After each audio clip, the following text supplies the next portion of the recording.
mga be!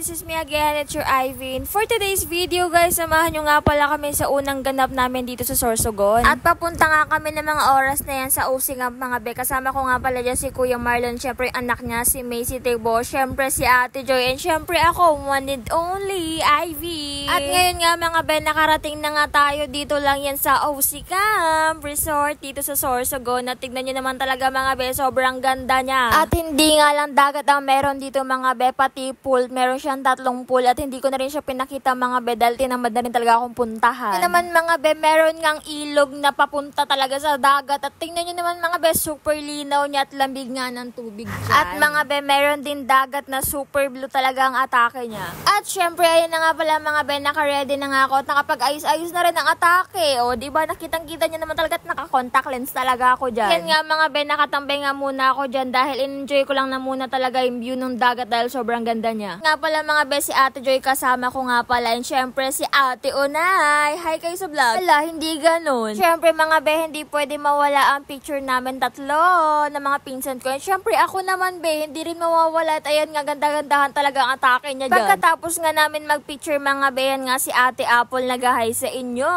Ayan nga mga be, nagtatampisaw na nga kami dahil nabasa na talaga ako sa alon. Dahil mga be, kung di nyo lang talaga nakita mga be, walang video, talagang sinalpakan talaga ako ng alon mga be.